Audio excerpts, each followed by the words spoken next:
Hello, folks. Cecil Pearson Jr. here. The title of today's message is God is in control.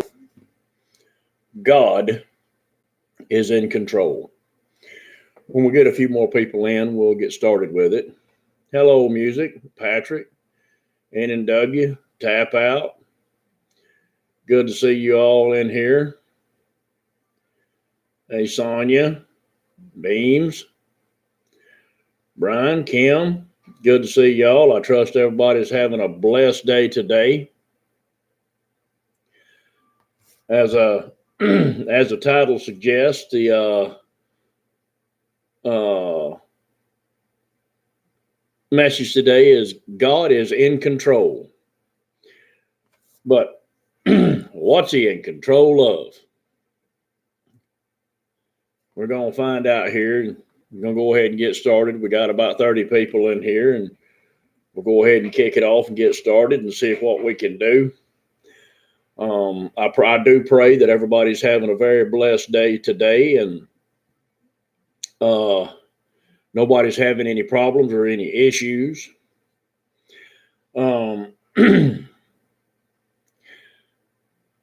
I can't help, because it's everywhere right now in the United States. I don't know if it is in the UK or if it is in Sweden and the other places, Norway, where people watch at, but it's in the news everywhere. This mess between the Democrats and the Republicans, and their constant fight with the president, and these fresh new congresswomen trying to save the planet.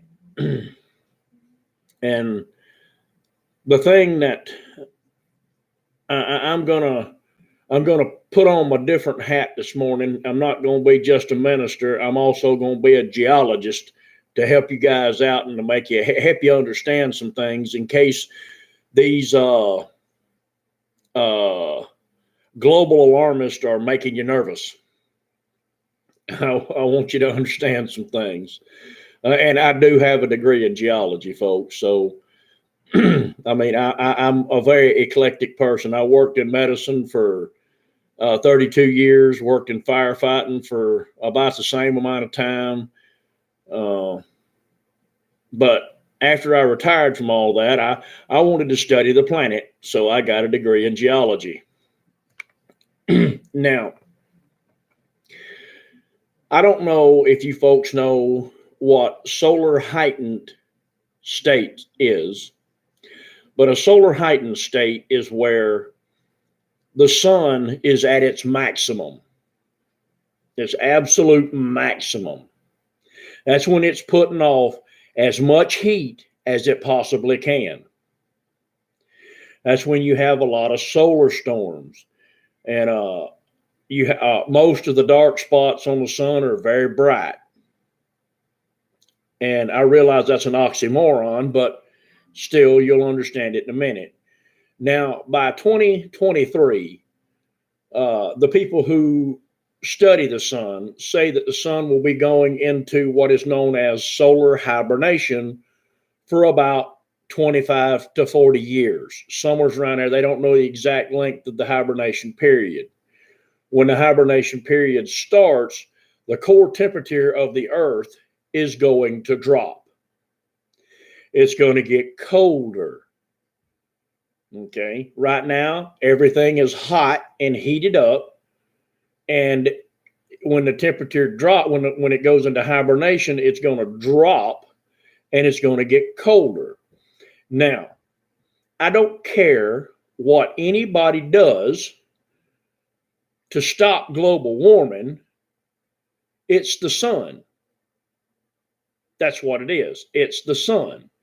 And yes, our greenhouse emissions do have a small factor in it, but it's not what all of these alarmists are saying, folks. It's just not.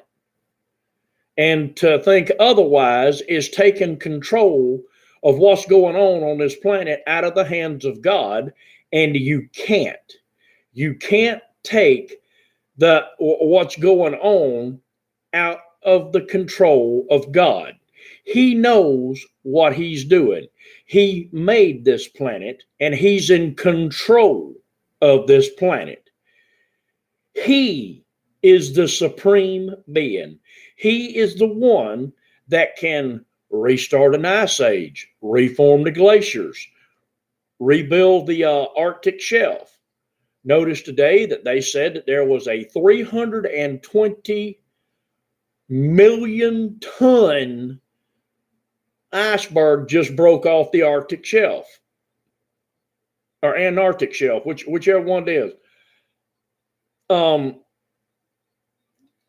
This should be a cause for these global warmist alarmists to panic. But it's part of God's plan. It's part of what he wants done. We can't do anything to this planet. This planet will not pass away. The Bible tells us that the new city of Jerusalem, the new heaven, will come down and will sit upon the earth, and that the saints will tread the bones of the wicked.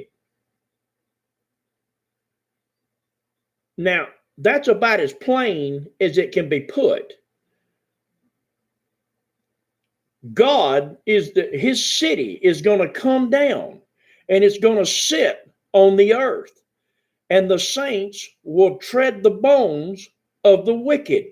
There's no need to fear over this global warming stuff. It happens, everything that's happening now happened years ago, before the first ice age. It'll happen again after it happened again right before the second ice age. And it's happening now, which will bring about the next ice age. This is what's taking place. Folks, God knows what he's doing. He built this planet to sustain itself and to sustain us. We just have to trust him. But I see in the news this morning where AOC is holding a town hall meeting, and this woman stands up and says the answer to global warming is to start eating our children.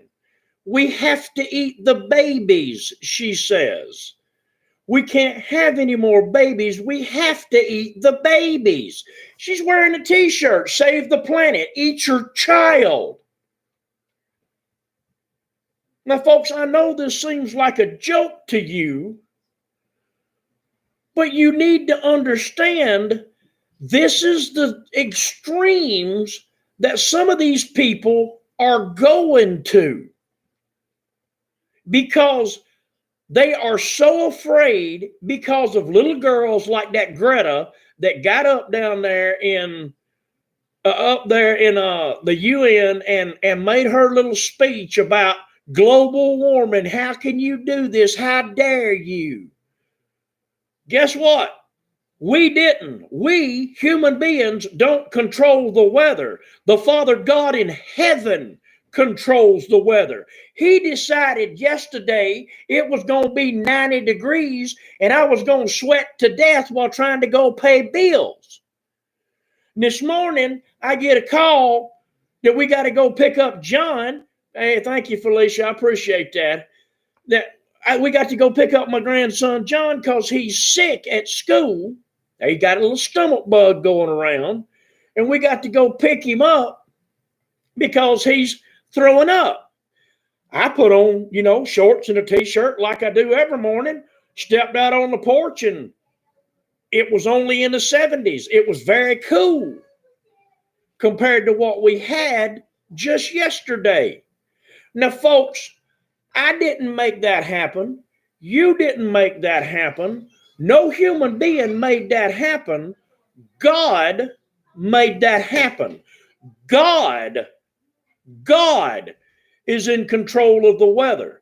Thank you, Johnny. I appreciate that. Which is why I say you've got to understand that you don't need to be afraid about what's taking place with the weather. You don't need to be afraid of global warming or an ice age that's coming. You need to know that God is in total control of what's taking place here, and He is going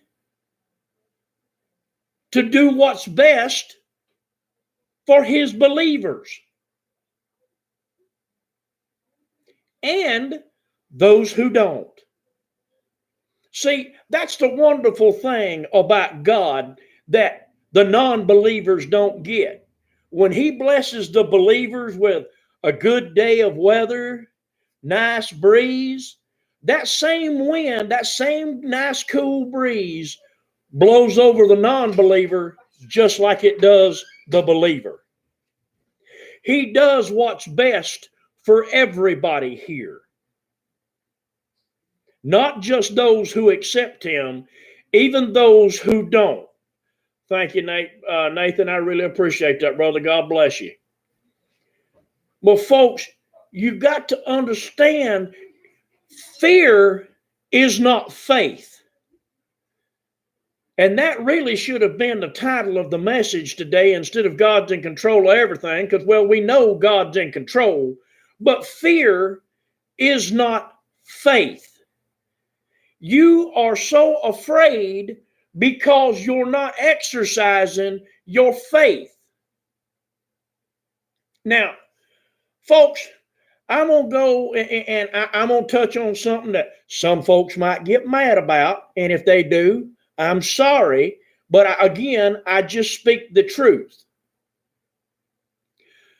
Down in Florida, we used to live down there. That's where I met my lovely wife, and that's where 3 of my children were born, right there in Manatee County, Florida. There in Bradenton. Okay? Bradenton is exactly 2 miles from the Gulf of Mexico. Okay? 2 miles. That's driving. As the crow flies, about a half mile. When the hurricanes started coming in back in 2004, there was 4 of them, and one of them hit us twice. So that was kind of 5, but I then just made a loop around and got us a second go. You need to understand when that hit, them hurricanes come in, and they done them billions of dollars worth of damage that took place. We, as Christians, should have known that was going to happen. See, we were told in the Bible, where they say we were supposed to build? Build your house not upon the sand, but upon the solid rock. The solid rock. Don't build on the sand. Why? Because it shifts and it moves and you lose your house. Well, where you find a lot of sand at is in coastal areas.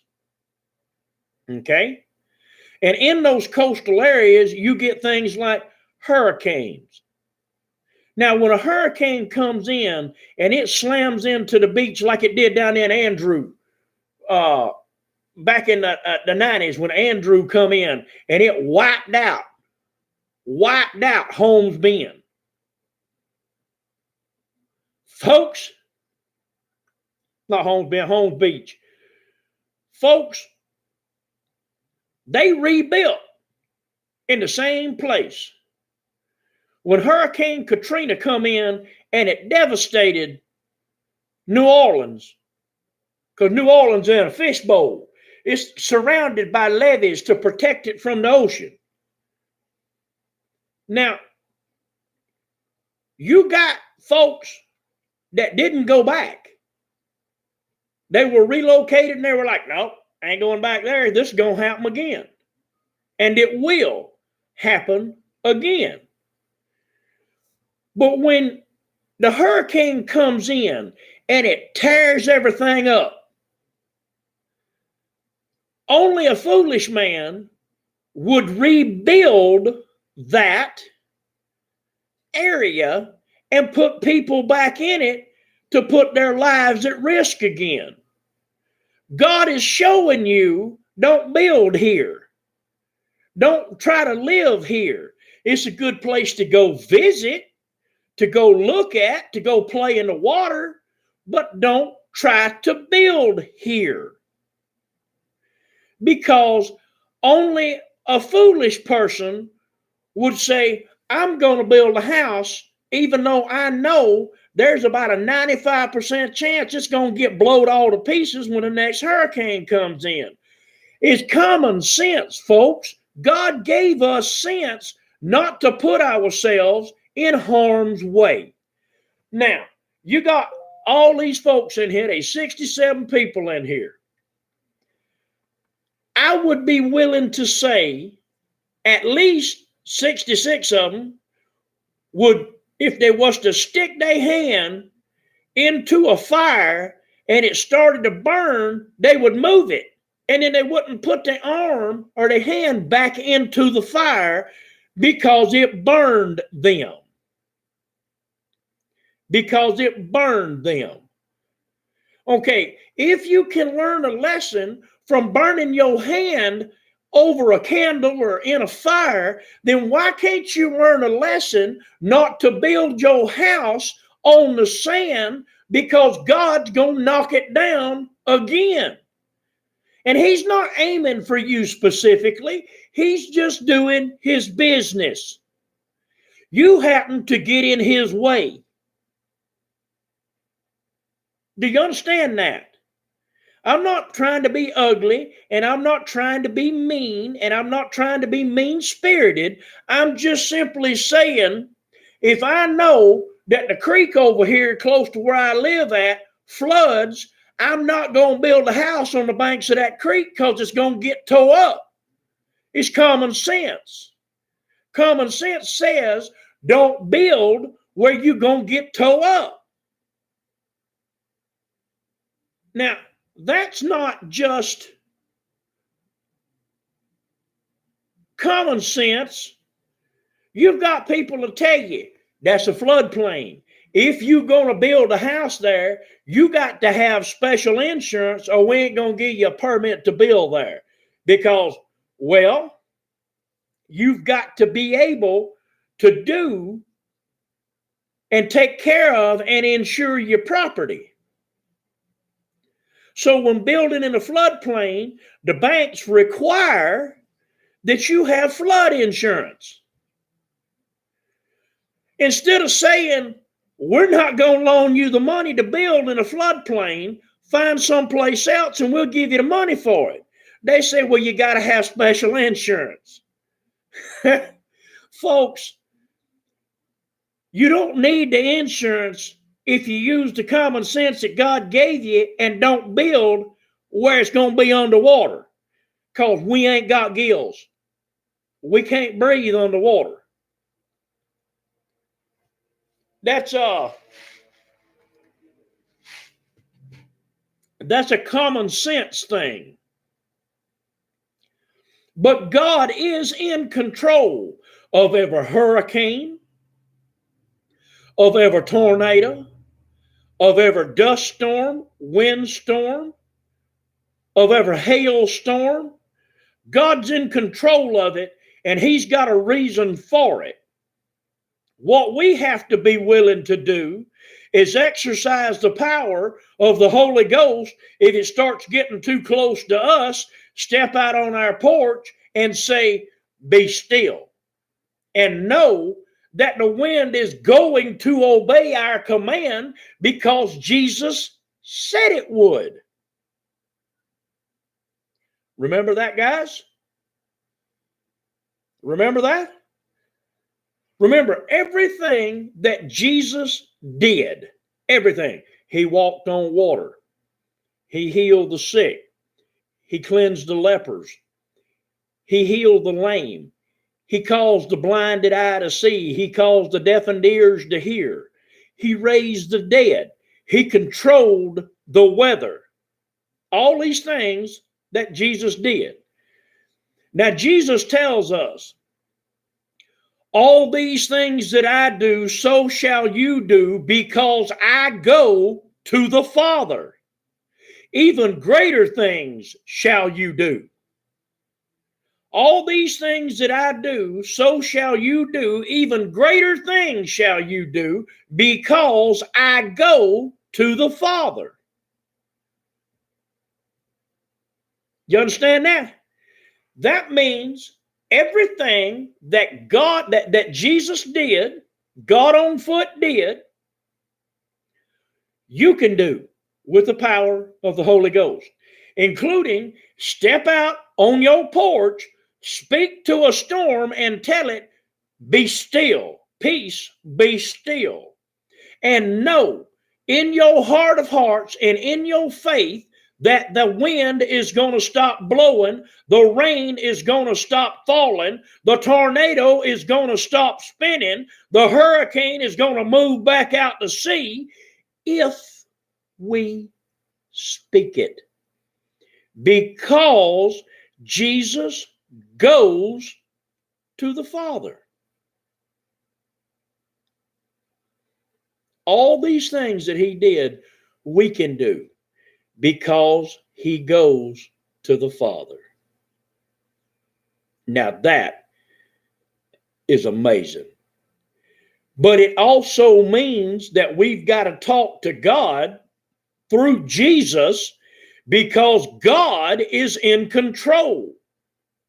But he recognizes his children and he recognizes his children's words when they step out and say, be still. And he's like, that's my child talking. The wind's going to stop.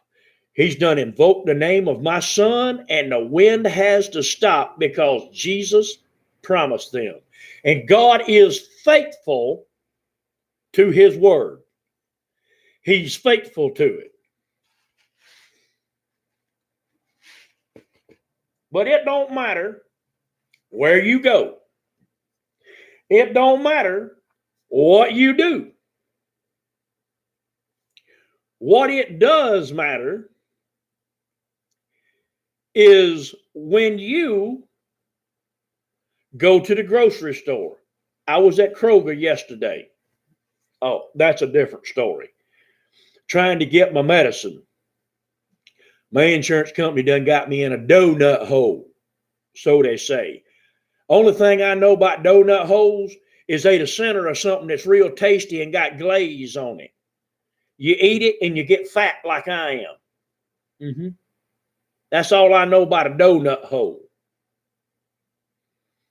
But now I can't even afford to go and buy the life-saving medication I'm supposed to have, so I really got to put it all on God. And I have every faith that he will keep me. I'm not even concerned about it. I'm not worried about it. I was mad because people like me who have paid in their whole lives ought not to have to fight so hard to try to live. We gave our money to the government to watch over it for us so we'd be able to retire and we wouldn't have to worry about it.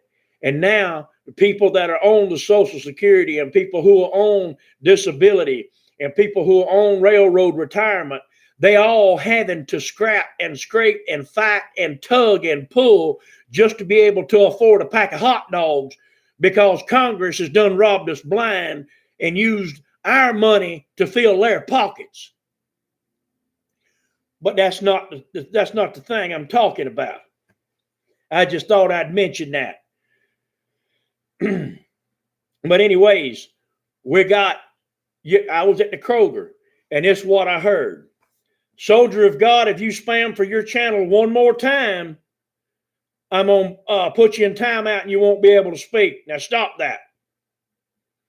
I don't go to other people's channels and do that. You're not going to come to my channel and do it here. You'll stop that.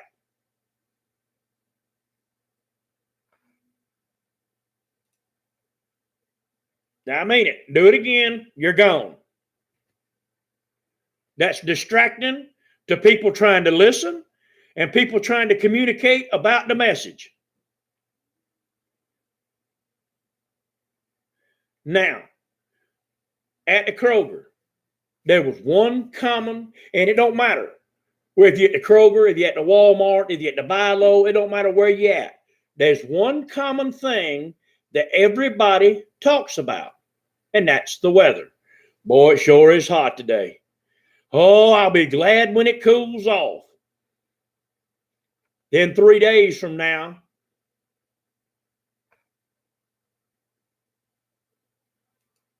but you know what? If I'm ugly, you ain't got to see me. You gone. Bye now. How about that?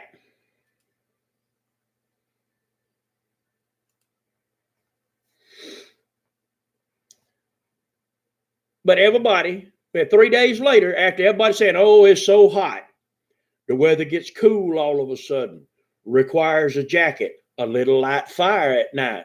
Maybe you got to turn on your heater, turn your thermostat up to about 70 so you don't get cold at night. Crimson, I'll pray for you. So you turn that thermostat up and then you start grumbling. Oh, it's going to make my power bill go up. I sure be glad when it gets warm again. Oh, winter's coming. I'll be glad to see the spring when it gets warm. And then when it gets warm, it'll be, oh, it's so hot. I'll be glad to see when it gets cool. You can't satisfy a human being when it comes to the weather. They can't be satisfied.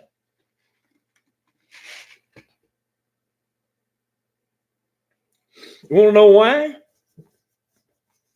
Because no matter what the temperature is outside, unless it is a perfect 72 degrees or 70 degrees with no wind and no sun, just perfect, like the weather runs over in Hawaii, then everybody wants to complain. It's a little too hot. It's a little too cool. It's kind of like what we were talking about on the video game that I play, Overwatch.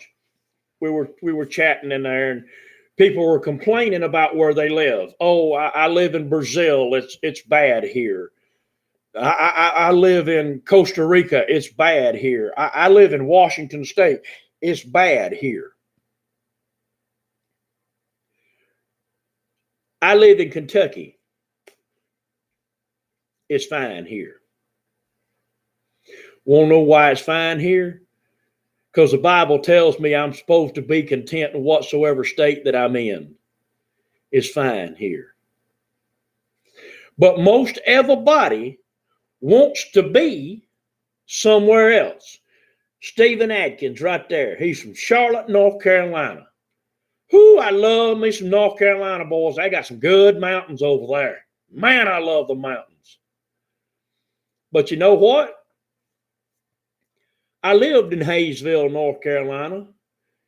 And when I lived in Hayesville, North Carolina, I sure did hate the winter because the roads diced over. It was hard to get to work. It's hard to get to work. And I wanted to be somewhere else. Most everybody wants to be somewhere else. People in Mexico want to be in the United States. Some people in the United States would rather be in Mexico or would rather be in Holland or Switzerland or England. Or, if I had my rathers of what country I could live in, and they would say, whatever you write on this piece of paper, that's where we're going to send you, and you're going to be a citizen there, and you're going to get to live there for the rest of your life. I would pick England that fast. That fast, I'd pick England. Not because I don't love the United States, I do. But I like England better. Number one, they don't have the political mess that we have over here all the time. Thank you. I appreciate that very much. Thank you very much. They don't have the political troubles. They don't have the medical problems that we have over here. They don't have the housing problems that we have over here. And well, it don't get hot in England as bad as it do here. Their hottest day over there is like 80. Folks, I'd love me some 80-degree weather instead of 90 and 100, 110. But see, that proves what I'm saying. Everybody wants to be someplace else until they get there. And when they get there, they realize while the same problems that they had in one place might not be in another, it's a whole different set of problems that you got to learn how to deal with. Cecil lives in Kentucky.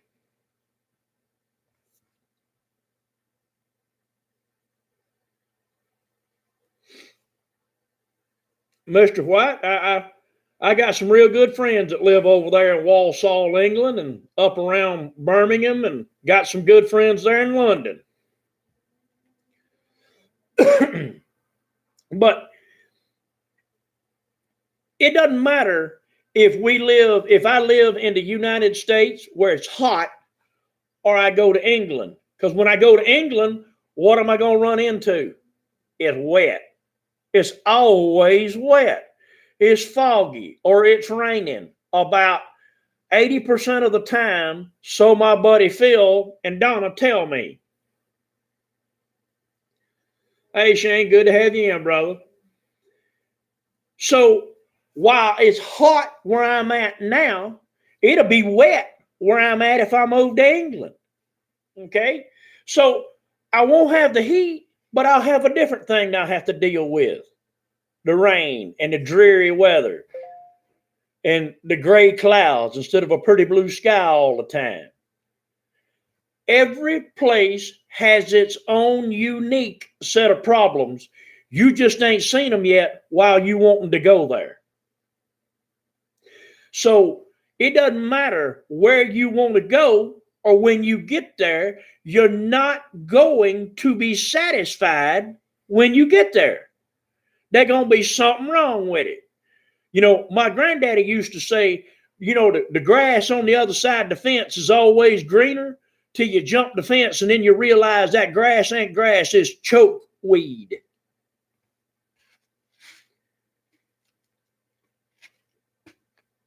It's chokeweed, which means you should have stayed where you was. You didn't need to move someplace else to try to get away from one problem when you're just going to move into another. And if it's drama you're running from, you're just going to carry that with you. It don't matter. You're just going to carry that drama with you.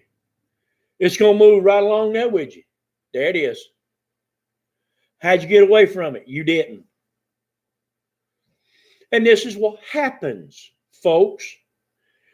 But if we realize where we sit, Shane's sitting down there in Texas. Shane understands that where Shane is sitting, God is in control.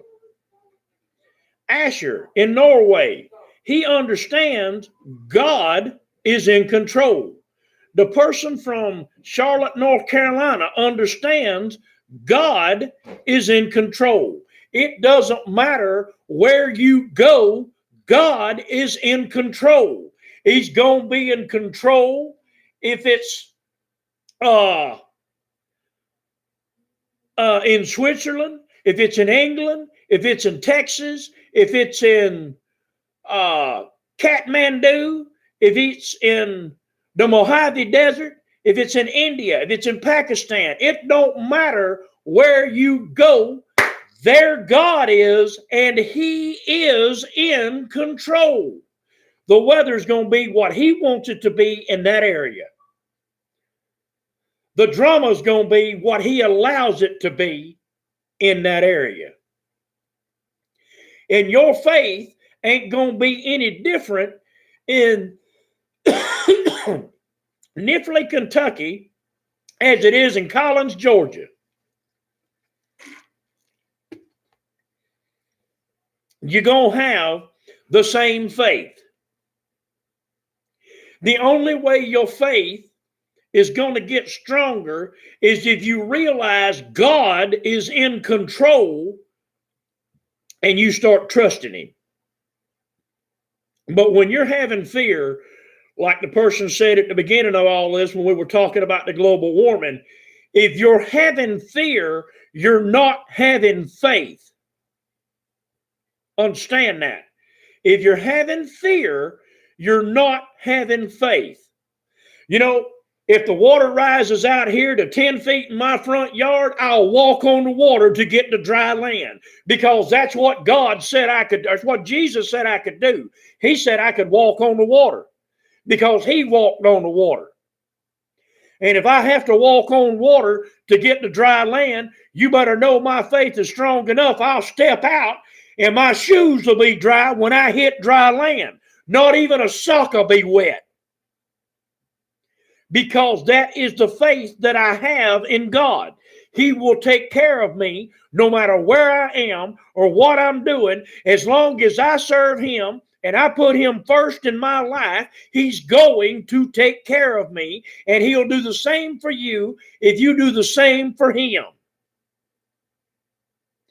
I don't care if you need money. I don't care if you need health.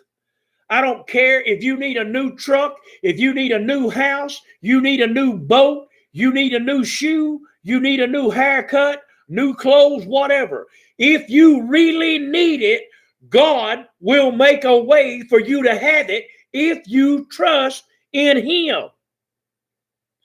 But you've got to put your trust in him because he's in control, folks. He's in control.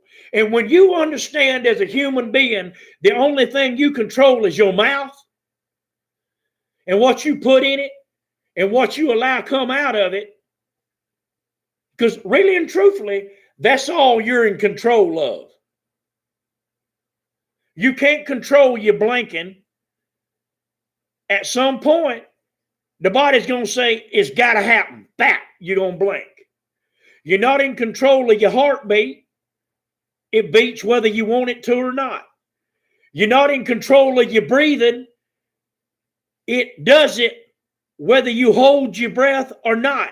When the body gets ready for air, I don't care how much water you under, you're going to go, and if there ain't no air, it's just water, guess what you're getting? Drowned. You can't even control when you go to the bathroom. You can kind of control it. You can hold your bladder and your bowels. But if you try to hold them too long, you're going to wet yourself or mess yourself. It's going to happen. The only thing a human being is in control of is what this thing says. That's that. That's all you're in control of. And what you put into it. Those are the only things a human being is in control of. God is in control of the rest of your body. You're only in control of your mouth and your thoughts.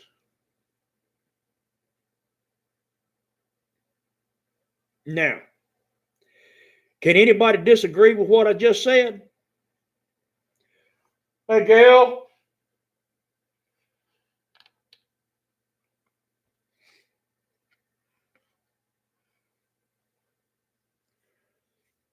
Gail. What? Can you get me a drink, please? Sure. Thank you. Oh, buttered biscuits. Buttered biscuits.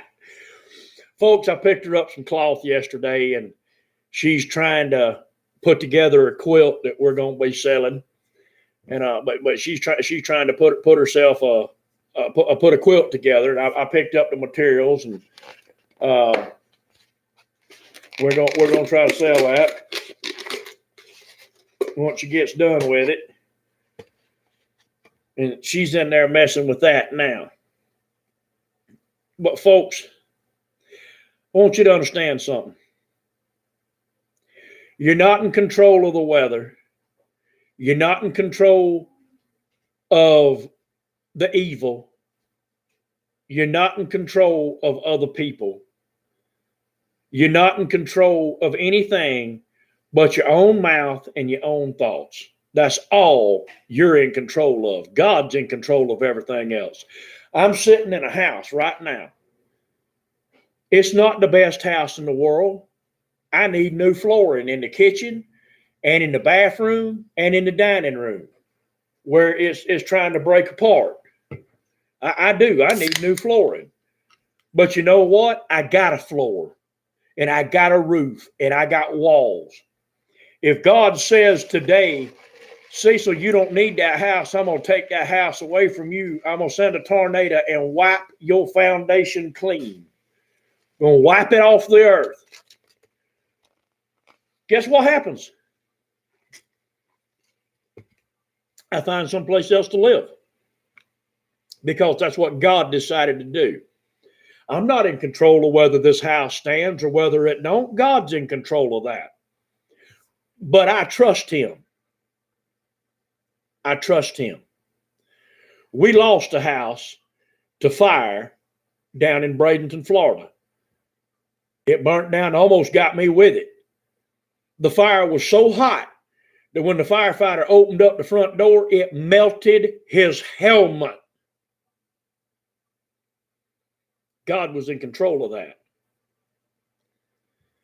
And my wife was so upset. What are we going to do? I said, we're going to start over. God will help us. I ain't worried about it. And I wasn't. Because he made a way. And I got to tell you, that's why I don't understand why this guy keeps coming at me about how hard it is to be a Christian. To me, it's hard not to be. Folks, if I didn't have God that I could depend on to take care of me, I wouldn't have nobody. I might as well just eat a bullet. That's what I'm saying. If I didn't have God, I might as well just eat a bullet because there's no way I would be able to move forward in my life if I didn't have him.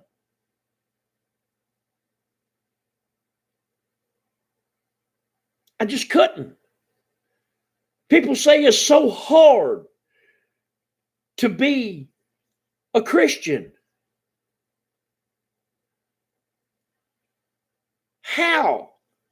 How is it hard to be a Christian? It's hard not to be one. Do you have any idea how hard it is to walk around believing in nothing? That takes more faith. Being an atheist takes more faith than being a Christian.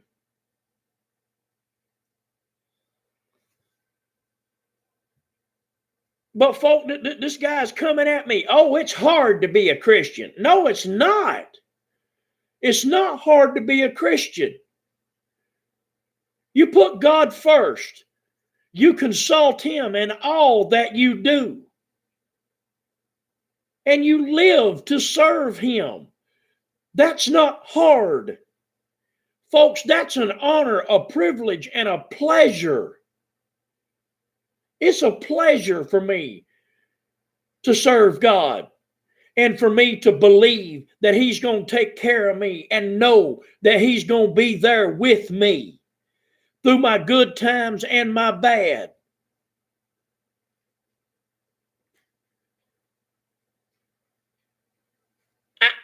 He's in control of it all. How can you not trust him? How can you not want to trust him? How is it hard to trust him?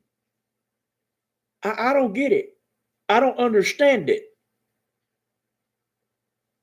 So when I say I don't think it's hard to be a Christian, I think it's hard not to be one, I mean it.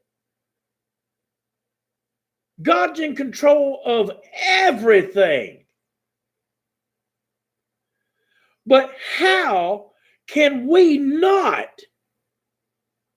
want to serve him and to love him and to have him love us back? How can people not want that? I don't understand it. It doesn't make sense to me. I'm sorry, it just doesn't. You know how some people say nuclear physics don't make sense to them? Well, not being a Christian doesn't make sense to me.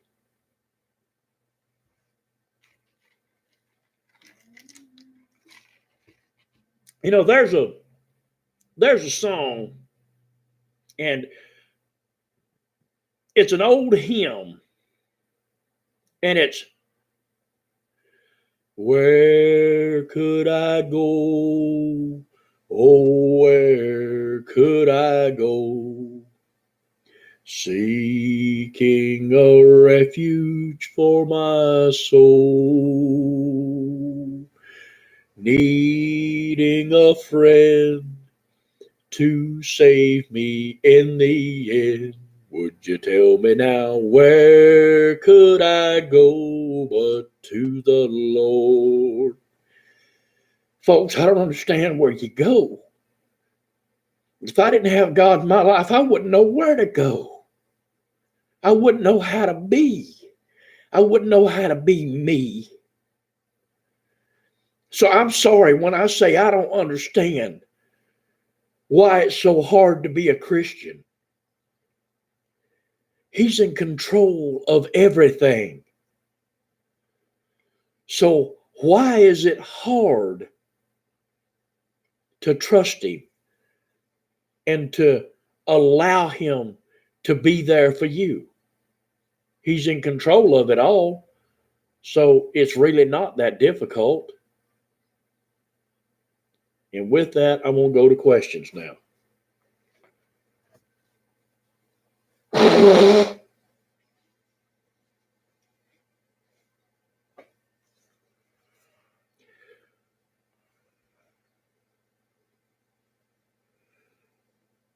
Soldier, you're right. Scared or not, you'll still face judgment.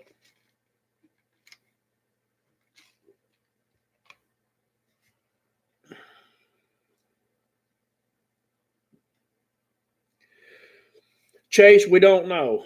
And if anybody tells you they do, they're lying.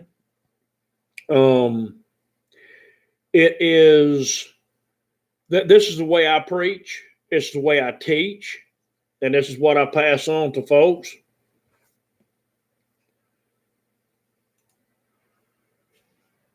You need to pray that Jesus comes back before tribulation, but you need to have faith strong enough to make it through tribulation in case he doesn't. That's the best approach to it. That's what I have found. Nicholas, I don't know, brother. Where's your church at? And your pastor would have to approve it. And it couldn't be very far off because I can't travel very far right now.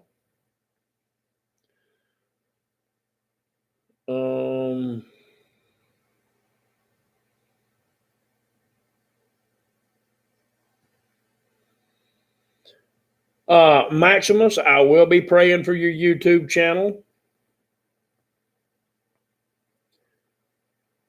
See, Asher, when I saw a crowd of people today, I was touched. They were like sheep without a shepherd, like Jesus said. Brother, that's exactly right.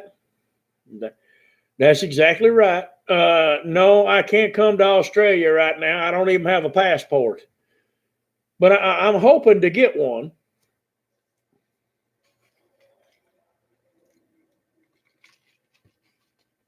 I've been asked to come down there to Perth for a 30-day revival.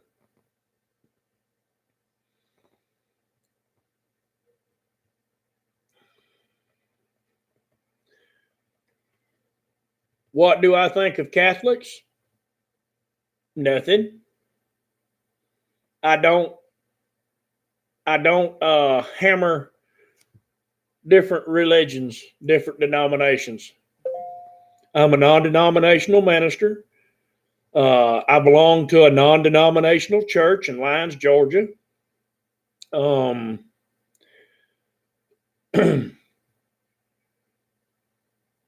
I don't condemn one, and if God gives me a message about the Catholics, like He did, that we're only supposed to pray to God, we're not supposed to pray to the saints or to Mary, then I give that message. But that's all I do. I don't. No, I don't hammer and. Although I did, here's a good one for you guys. Did you hear about the two altar boys that got arrested for putting weed in the census burner?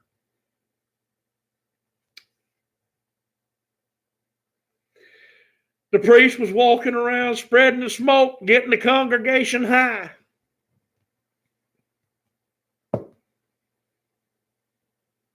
There's a little humor there. There's a little humor there. The kids did wrong and they should have been arrested, but there's a little humor there.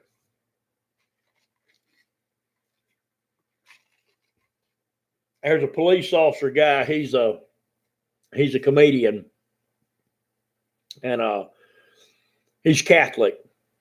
And he says, I like sitting back at Christmas Mass and sitting in the very back row and sitting all tight and with a hard look on my face. And then when the priest comes by and he sprinkles me with the water, I tighten up real good and go, it burns, it burns. He says, man, you ought to see the look on everybody's face. It's a joke. It's a joke. But I've actually tried to picture what it would look like. And every time I do picture what it looks like, I start laughing so hard I start crying. Because everybody gone. Just gone. I can't help it.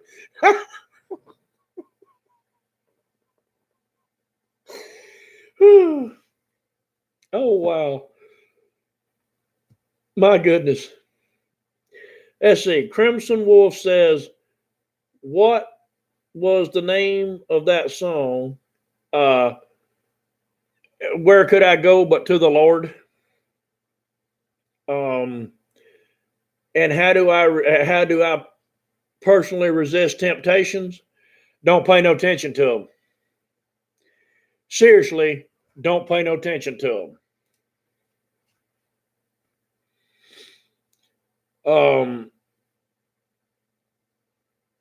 Let's see. Pray for me, whoever pray for me, whoever feels touched to do so. Thank you, Tony. I'll be praying for you, brother. How old do you have to be to drink? If you're a soldier in the United States, you can drink at 18. If you are not a soldier, then it's 21. You can only drink at 18 on a military post, though. I guess they figure if you're old enough to go die, you're old enough to drink.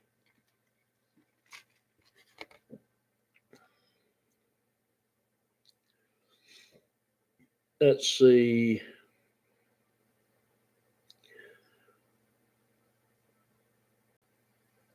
Yes, I have been attacked spiritually for doing YouTube. I have also been attacked mentally and physically for doing YouTube. I've had people try to do character assassinations on their channels. And I just pray for them. Nicholas, I sure can, brother. I'll pray for you. My health is so-so. Is so-so. What do you mean, where physically?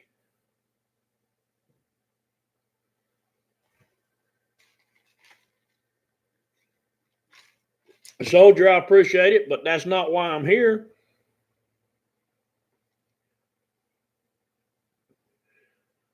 No, Nathan, I haven't been able to get that yet. It'll be a little bit, but I'll get it. I ain't worried about it. I'll get it. It'll be a little bit, though. I was able to get my guitar out of the pawn shop yesterday, though. I got my guitar back instead of Maddie's. This one's mine.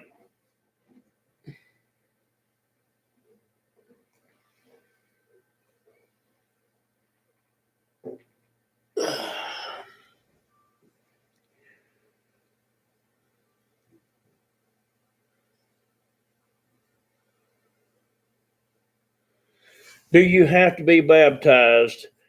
You're supposed to be baptized, yes.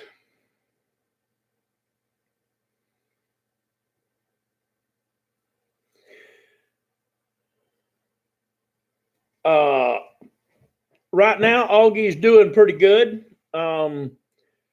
He's got to go see another doctor on the 10th, I think. And they're going to take care of him.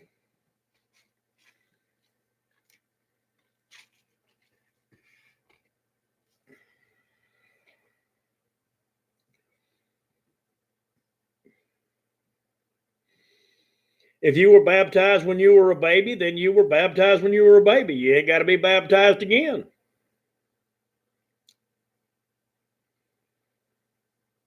It only requires once. No, money is not evil. It's not. And even Jesus, when they came to him and tried to trick him up, he didn't say it was evil. He said we ought to watch over it. We ought to make it make us money. And we ought to take care of what we got, and we ought not to waste it.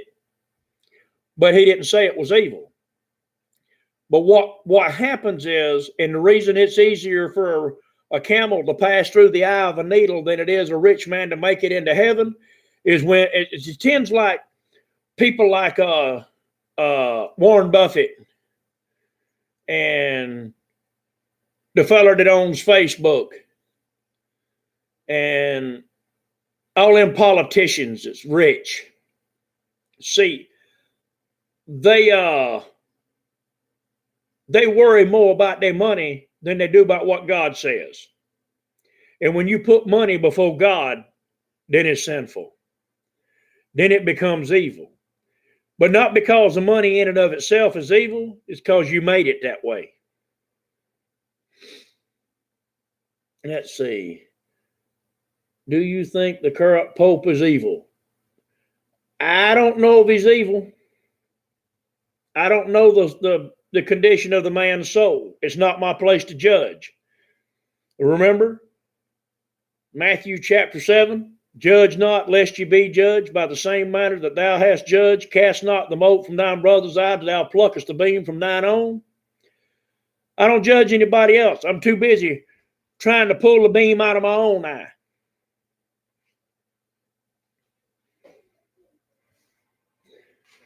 Thank you, Tommy. I appreciate that.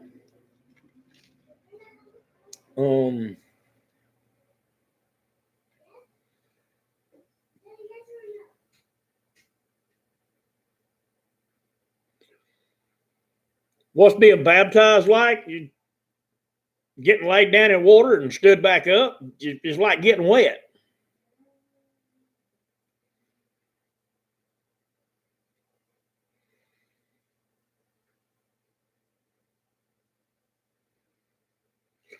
Let's see. Tyler Grove says, Cecil, in your opinion, which element about God and everything we know about him is the most important? His forgiveness, his power, or his intelligence, or being all-knowing? Everything. All the above. There's not just one thing about God that is more important than the other. Everything is important about God. Everything. You can't take God apart in little sections and say, well, this part of him I agree with, and this part I don't like that much. I love all of him, including the vengeance part. I love him all. I love all of him. I can't cut God apart like a chicken and say this is my favorite part. I can't do that.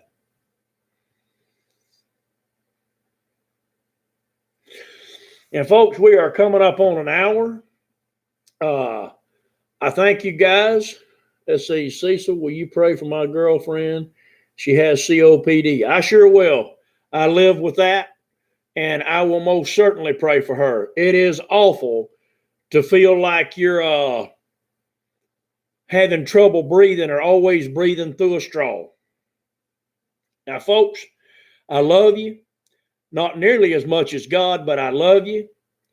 And I'll be praying for each and every one of you. I pray that you have a blessed day. Have a blessed weekend. Y'all be praying for me. I'm taking my daughter to a football game tonight. Yay. Love you guys. Bye.